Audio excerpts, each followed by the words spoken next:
Boa tarde, amados. Que a graça e a paz do nosso amado Salvador Jesus Cristo seja convosco e com os vossos familiares, e que toda sorte de bênção esteja sobre a vida dos amados irmãos em todos os âmbitos, tanto no âmbito financeiro, da saúde, e principalmente no âmbito espiritual, que a presença do Senhor esteja continuamente sobre a vida dos amados. Bem-vindos mais uma vez ao canal Palavra e Estudos Bíblicos, e eu peço mais uma vez para os amados se inscrever em nosso canal, dar o seu like, acionar o sininho de notificações e com a permissão de Deus, o canal ter o crescimento e mais importante do que o crescimento é que pessoas sejam alcançadas através da pregação da santa e bendita Palavra de Deus. Hoje o texto a ser discorrido está no livro do profeta Jeremias. Nós vamos falar um pouco da vocação de Jeremias, do chamado de Jeremias, como o Senhor o chama, e vamos aprender algumas lições. O Senhor dá uma visão para Jeremias, ele dá o chamado e depois mostra uma visão para Jeremias que nos ensina preciosas lições. Nós vamos ler o versículo 11 e 12 do capítulo 1 de Jeremias, que foi o último profeta a profetizar para o reino do sul antes do cativeiro babilônico. Jeremias, Deus levantou ele no intuito de exortar, de corrigir, de falar para o povo, avisar para o povo, aqueles que estavam apostatados da presença do Senhor, para voltar para o Senhor, para que não fosse necessário o acontecimento do cativeiro, pois nós não nascemos para viver cativos, nós nascemos para viver livres em Cristo Jesus, para sermos livres, homens e mulheres de Deus em Cristo Jesus. E então, o versículo 11 e 12 diz assim: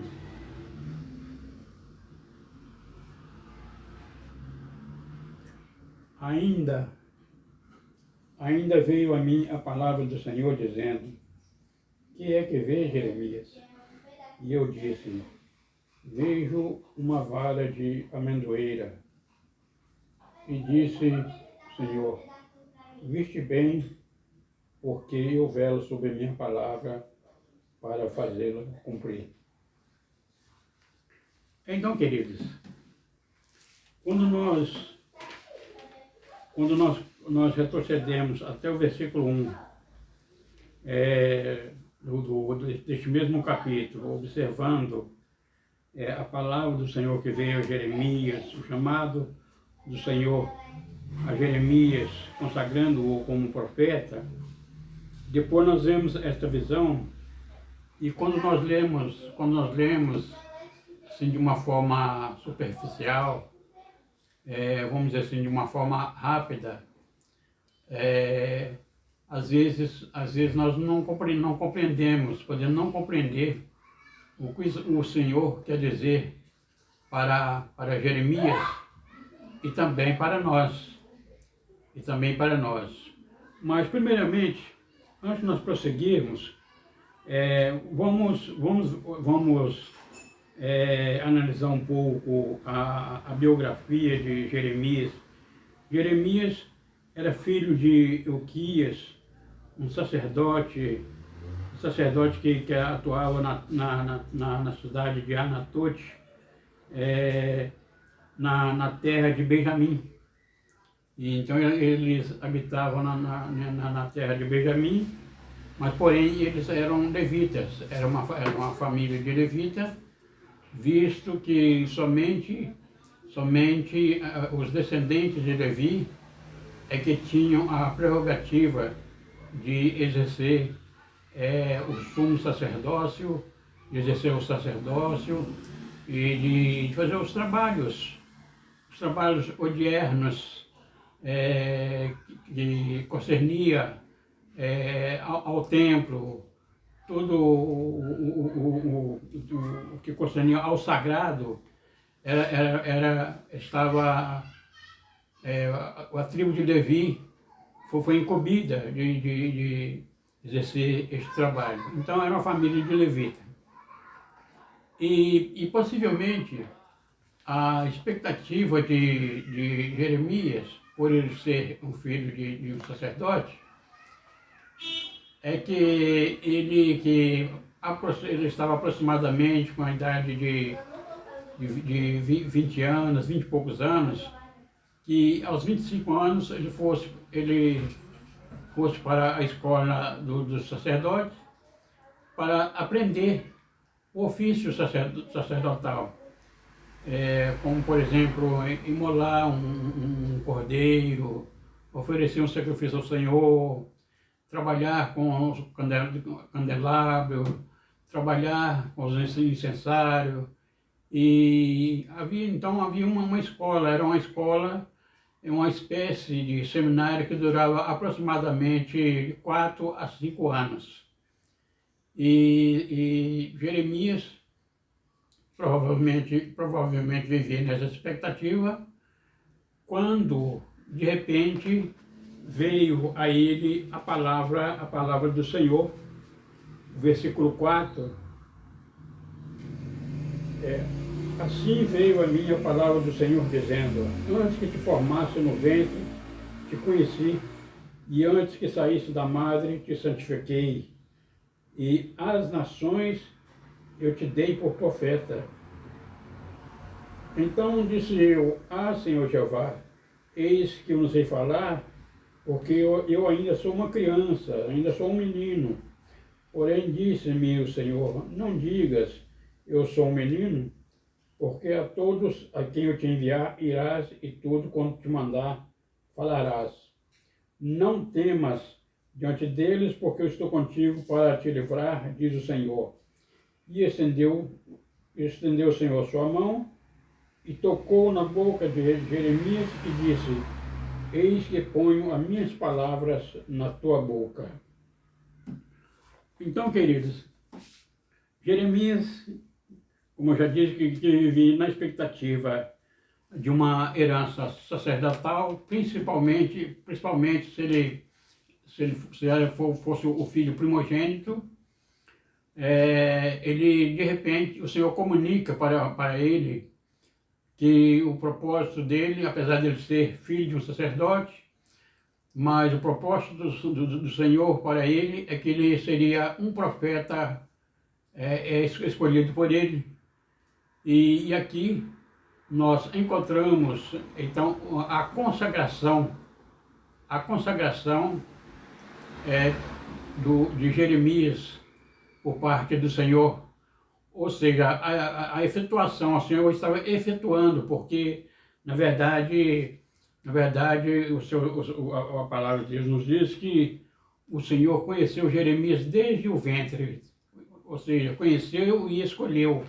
Desde o ventre materno, Jeremias havia sido escolhido para ser profeta.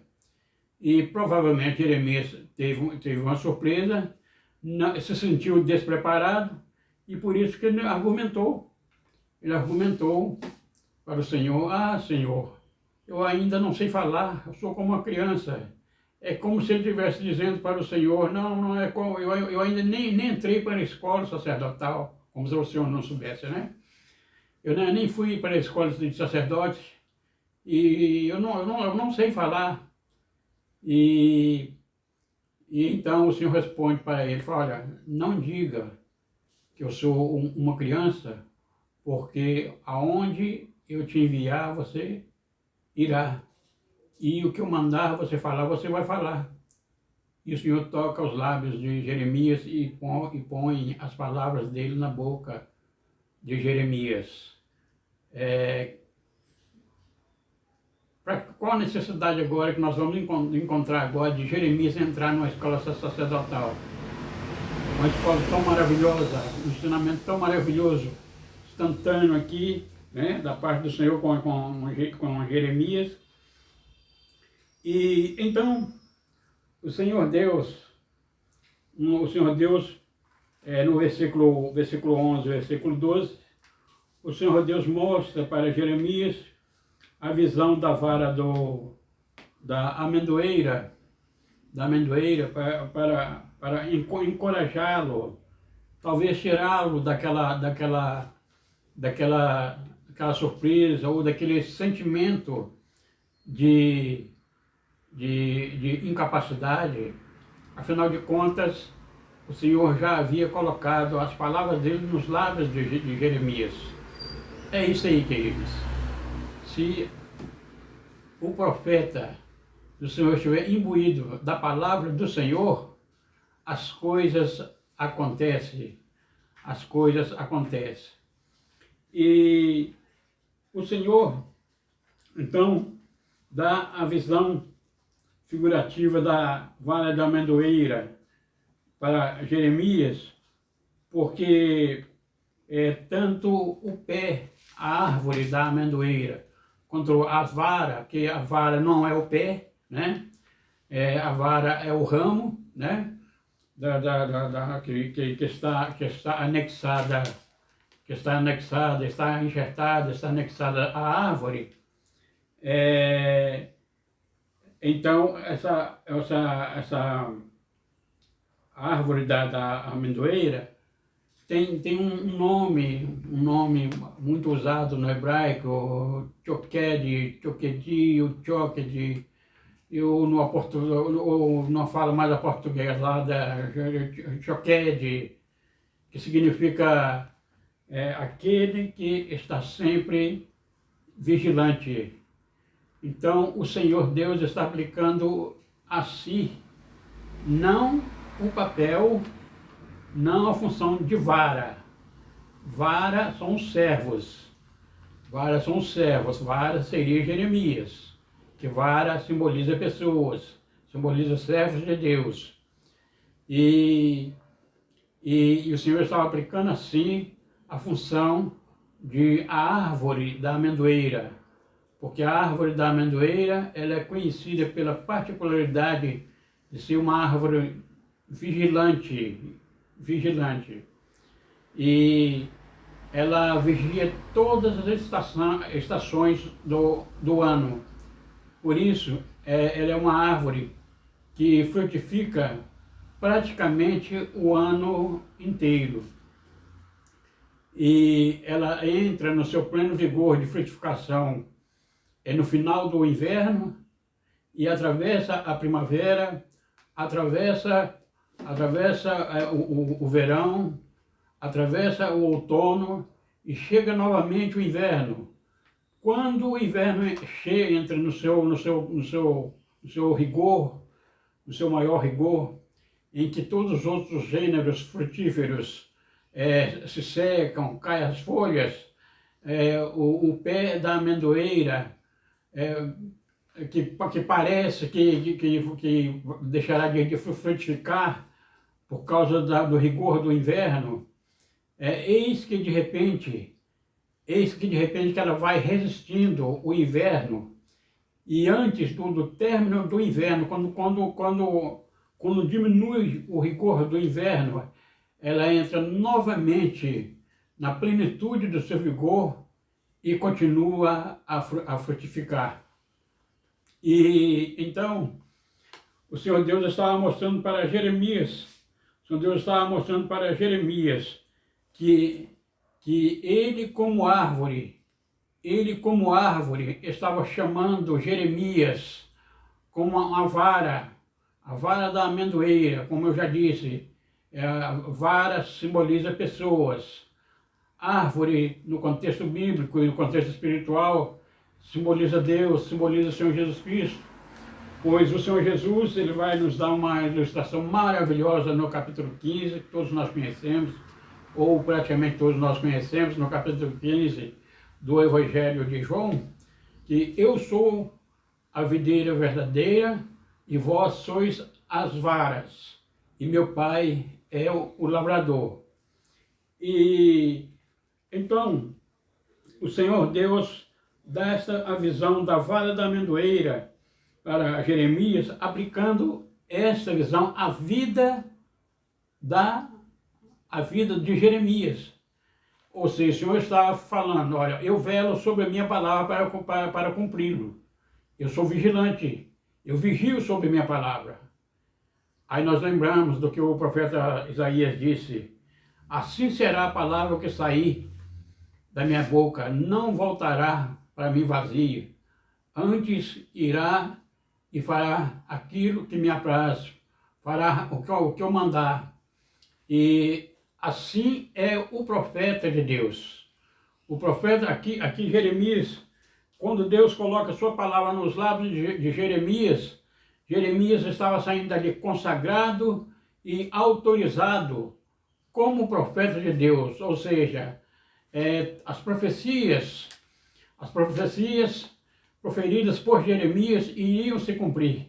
E essas profecias eram compostas de exortação, de correção, de aviso. Jeremias instava, avisava o povo, convidava o povo a se voltar para o Senhor, que é claro que ainda havia israelitas fiéis, havia exceções como Jeremias, sua família e outros mais, mas a maior parte estava corrompida. Eles estavam corrompidos, apostatados, eles faziam seu culto ao Senhor, até sacrificavam, traziam seu cordeirinho para sacrificar, para pagar pelos seus pecados, e trazia sua contribuição financeira, mas achavam que com isso estavam liberados para outras práticas. E além dessas práticas que se construíam em práticas pagãs, em cultos sincréticos, ou seja, cultuar outros deuses ao mesmo tempo em que cultuava a Deus. E também havia um problema sério das injustiças sociais. O Senhor Deus ordenava para os israelitas cuidarem das viúvas, dos órfãos, dos estrangeiros, e isso não estava acontecendo. É claro que esses órfãos, esses estrangeiros, essas viúvas, não era apenas ser um órfão, ser um estrangeiro, ser uma viúva, não. Precisava também ser servos de Deus, ser temente a Deus. E quanto ao estrangeiro, os israelitas fariam com que eles se tornassem temente a Deus através da hospitalidade, através do cuidado com o estrangeiro. E aí o Senhor Deus, ele mostra essa visão para Jeremias da vara da amendoeira, e nós encontramos aqui algumas particularidades, algumas características ilustrativas maravilhosas, que foi uma bênção no ministério profético, não só de Jeremias, mas de todos os profetas do Senhor, mas como também é uma bênção também na vida dos servos do Senhor que compõem a igreja do Senhor Jesus Cristo. Você cristão, você é um profeta do Senhor, você é uma profetisa do Senhor, porque nós estamos incumbidos de profetizar o Evangelho, anunciar o Evangelho do Senhor, e esta é a profecia revelada para nós. E então, a primeira característica que nós encontramos na vara da amendoeira é que ela representa autoridade. Ela transmite autoridade. Por isto que os patriarcas os sacerdotes, os profetas e os pastores de rebanho, todos eles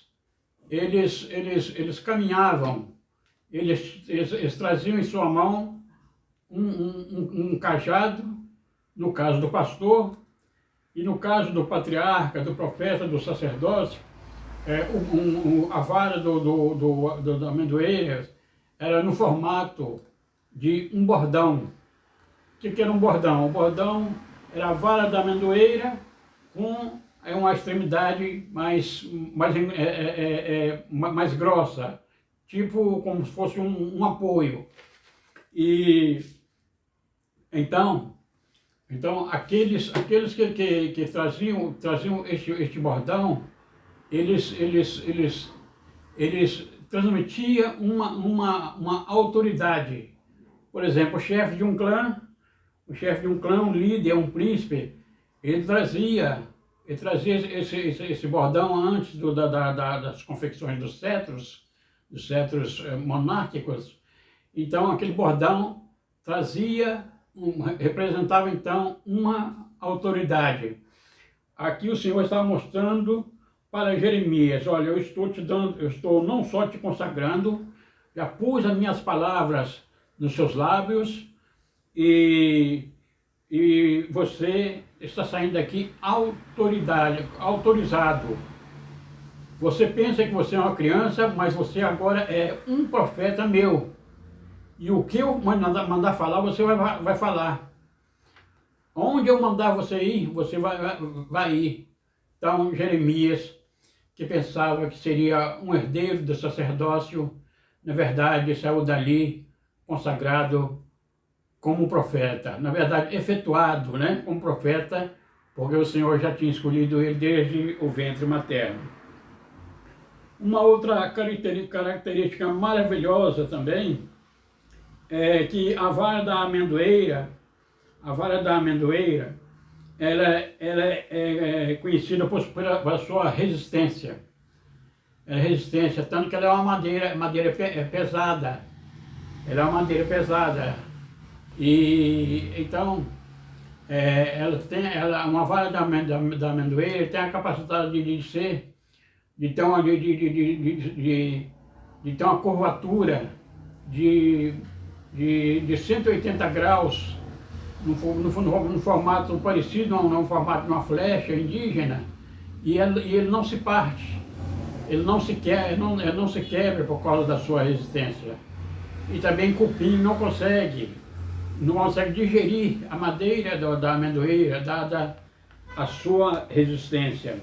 Aí o Senhor estava mostrando para Jeremias que apesar do privilégio, apesar da autoridade e apesar de ter a garantia da palavra do Senhor nos seus lábios, nas suas profecias, mas ele teria que ter resistência no exercício profético, mas como também ele encontraria resistência, ou seja, oposição, porque havia outros profetas. Só que esses outros profetas, alguns, estavam também apostatados, estavam corrompidos, se importavam apenas em receber o salário sacerdotal, ou se importavam de profetizar coisas boas, e não se importava com a apostasia do povo, e tudo para não perder a honra de ser o profeta, para não perder o lugar de profeta. E o Senhor requer que o profeta fale a sua palavra. O que importa para o profeta não é a sua reputação, a sua capacidade humana. O que importa na vida do profeta é a palavra do Senhor, a autoridade do Senhor, a resistência do Senhor, que o Senhor transmite para os seus servos, para os seus profetas, para que eles possam exercer um ministério profético sadio. E ele enfrentou. E não foi somente ele. Não foi somente ele. Todos os profetas, os homens e as mulheres antiga aliança, que exerceram o ministério da antiga aliança. E também os profetas da nova aliança, no novo molde, né? Também sofrem muita resistência. O nosso Brasil, nós ainda temos a liberdade de ir para a igreja, de ir para o culto, mas provavelmente está chegando tempos apertados para nós brasileiros também.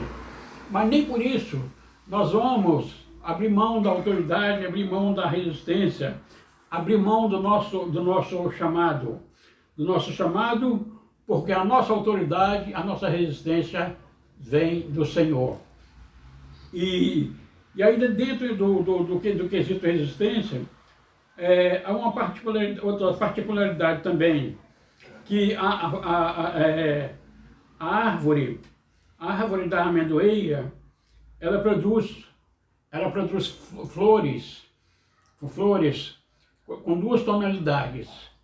Uma com uma tonalidade mais arrosada e outra com a tonalidade até meio rosada, mas com a inclinação para o branco.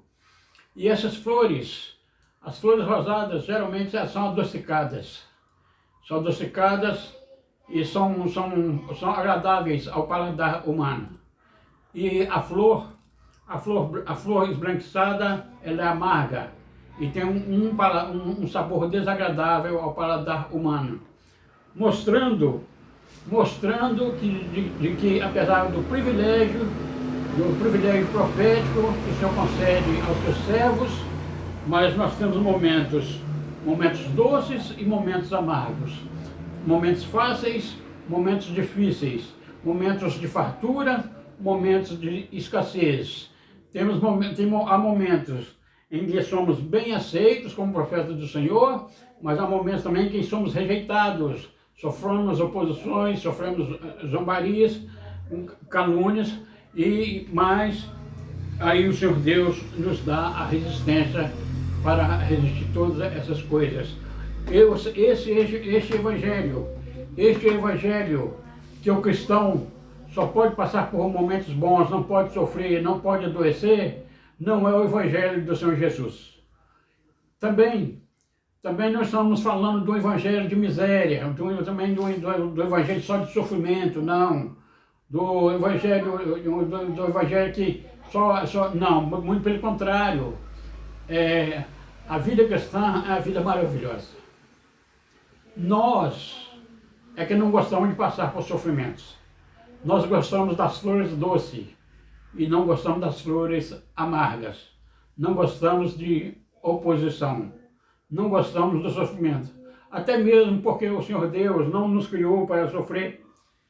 Esses momentos difíceis que passamos, nós atravessamos em nosso labor, em nossa existência, é a herança de Adão. Nós herdamos da desobediência dos nossos pais adâmicos e temos que suportar. Mas chegará um dia em que isso tudo cessará, porque a nossa estadia aqui é provisória. Mas também, eu ainda quero trazer mais um adendo. Às vezes a gente escuta pessoas falando tudo culpa de Adão, tudo culpa de Eva. Não. Se eu estivesse lá, você estivesse lá, provavelmente não seria diferente. Provavelmente não seria diferente. Então a responsabilidade é pessoal, a responsabilidade de servir ao Senhor, de ser fiel ao Senhor, ser cristão, de ser um servo do Senhor, é pessoal. Por isso, a necessidade do ministério profético, tanto na antiga aliança, quanto na nova aliança. Né? Sendo como eu já disse, que as características entre os profetas da antiga aliança e da nova aliança são diferentes, mas somos profetas do Senhor. E temos a profecia. Assim como a palavra do Senhor estava nos lábios de Jeremias, a palavra do Senhor está em nossos lábios. Aqui está a profecia. Não precisa de outra profecia. Aqui está. Não precisa de outra revelação. Não precisa de outro livro para se igualar querer se igualar a outros escritos humanos para querer se igualar.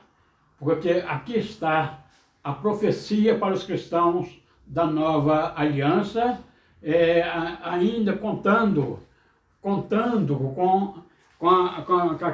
as ferramentas maravilhosas dos dons espirituais transmitidos pelo Santo e Glorioso Espírito de Deus. Bom, vamos então para a terceira característica. A terceira característica a árvore da amendoeira e a vara da amendoeira é uma árvore, como nós já dissemos, muito frutífera, muito frutífera. E isso nos faz, e nós já comentamos que a árvore da amendoeira, como vigilante que frutifica quase o ano inteiro. Então, no sentido espiritual, Deus dá para nós a capacidade, os recursos para nós frutificarmos o ano inteiro, a nossa caminhada inteira, todo o nosso labor cristão para o reino dos céus. Para o reino dos céus. O Senhor Jesus, ele disse: não sois vós que me escolheste a mim, mas eu vos escolhi e vos enviei. E vos enviei para que deis fruto, e o vosso fruto permaneça para a vida eterna. E qual é o fruto que permanece para a vida eterna? As almas que nós ganhamos para Jesus. As almas nós ganhamos para o reino de Deus.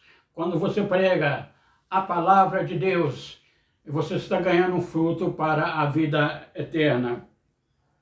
A quarta característica, não menos maravilhosa, transmitida e fornecida pela árvore e pela vara da amendoeira, é a unção.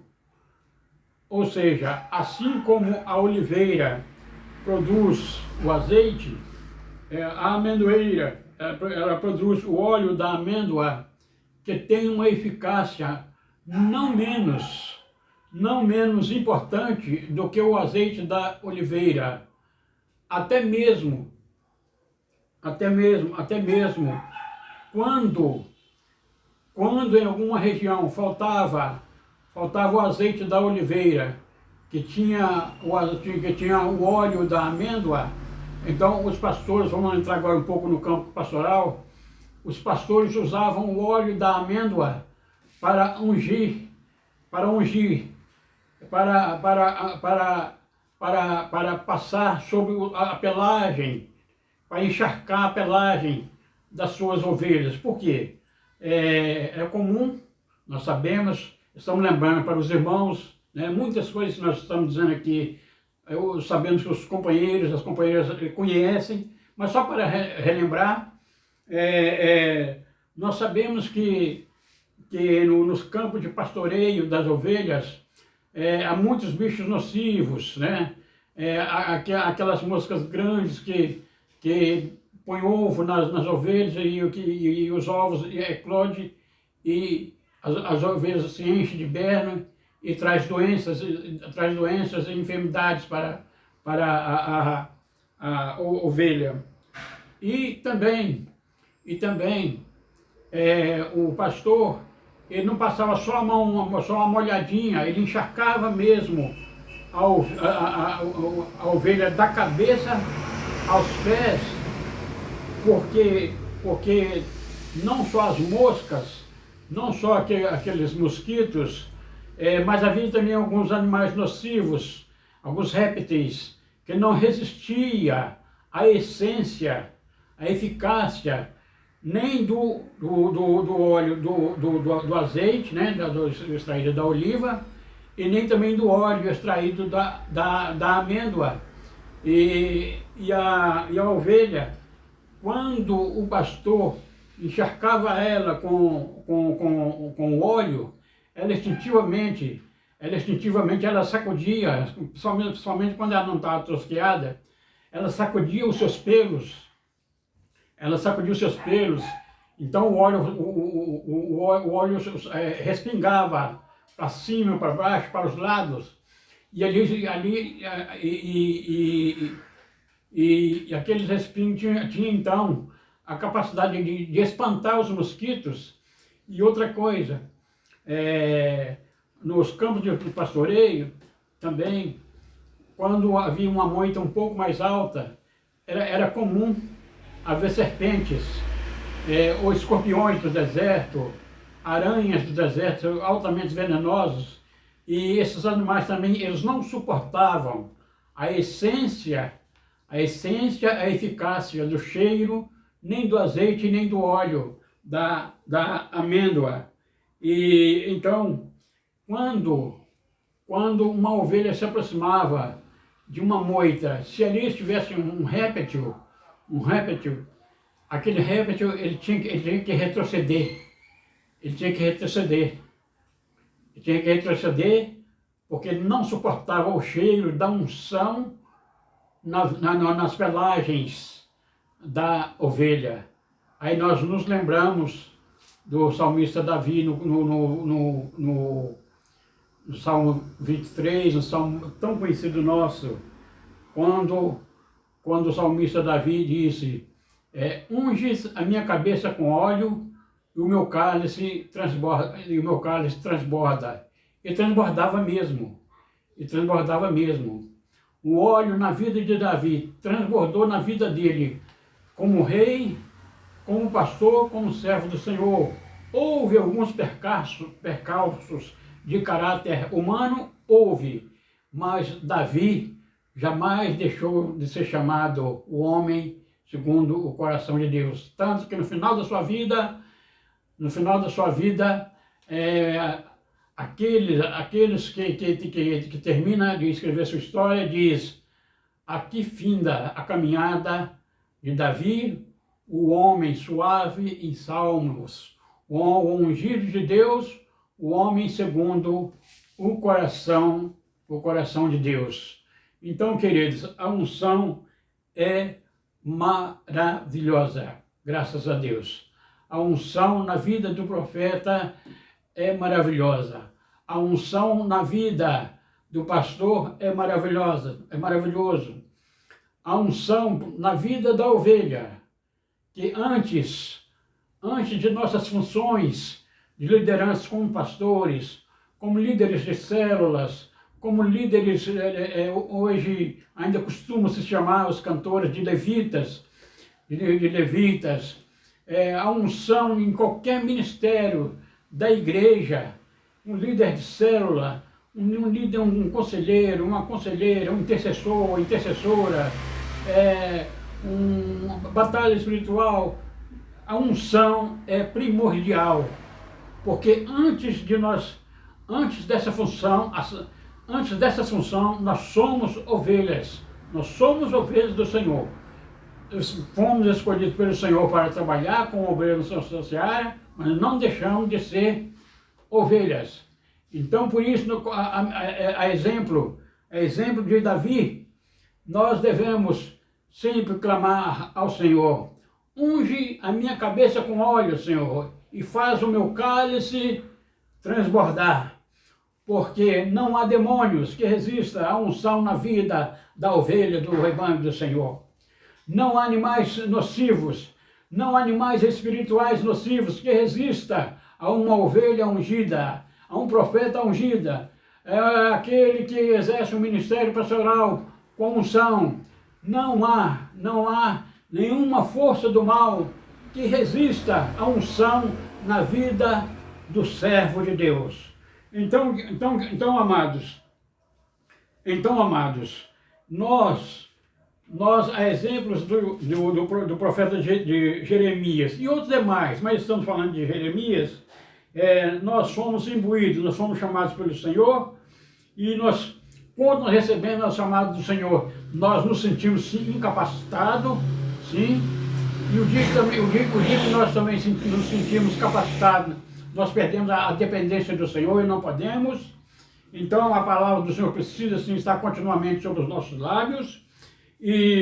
Mas quando Deus nos chamou, Ele nos chamou e nos otorgou autoridade, nos otorgou resistência e nos otorgou a capacidade de frutificar e, sobretudo, Ele nos ungiu com óleo da unção, com aquele óleo maravilhoso que o Salmo 45, se referindo ao Senhor Jesus, o salmista diz: o Senhor te ungiu com um óleo mais excelente do que a seus companheiros. Ou seja, a nossa unção não vem dos nossos feitos, não vem do que nós fazemos. É muito bom, precisamos trabalhar. A seara, os obreiros são poucos, a seara é grande. Mas a nossa unção vem do nosso pastor. Eu sou o bom pastor e o bom pastor dá a vida pelas suas ovelhas, diz o Senhor Jesus. Então a nossa unção vem dele. O cálice dele transbordou. O cálice do Senhor Jesus Cristo transbordou durante o seu ministério, transbordou na cruz, respingou naqueles que estavam perto na sua crucificação e continua respingando até hoje. E não é pinguinho, ela vem na nossa vida de uma forma transbordante, que começa do nosso alto, da nossa cabeça e vai até os nossos pés. Então nós saímos autorizados, saímos resistentes, frutificando e ungidos. E nessa unção é que quando nós vamos falar do amor do Senhor Jesus Cristo, profetizar o Evangelho do Senhor Jesus Cristo, profetizar as boas novas do Senhor Jesus Cristo, falar que Jesus salva, que Jesus cura, que Jesus liberta, que Jesus transforma. Então, muitas das vezes não é raro. Eu acredito que a maioria dos irmãos, irmãs, servos de Deus tem essa experiência. A pessoa começa a chorar, a pessoa baixa a cabeça, começa a chorar, a pessoa fica sensibilizado, fica fragilizado, mas não é nós. Não é o que nós estamos falando bonito, mas é o cálice do Senhor, é que está transbordando sobre as nossas cabeças, está transbordando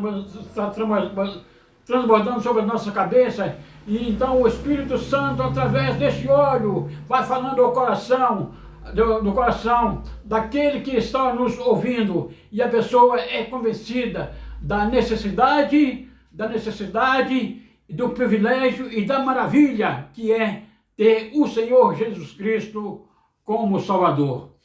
Amados, assim como Deus chamou Jeremias, Deus te chamou, Deus me chamou, Deus nos chamou, Deus nos outorgou como profetas do seu reino. Assim que Deus em Cristo continue nos abençoando e vamos continuar profetizando a palavra do Senhor até a volta dele, ganhando frutos e permanecerão para a vida eterna. Assim que Deus em Cristo vos abençoe em nome de Jesus e fiquem todos na paz do Senhor e até o próximo vídeo, se assim o Senhor Deus nos permitir. A paz do Senhor Jesus Cristo para todos. Amém.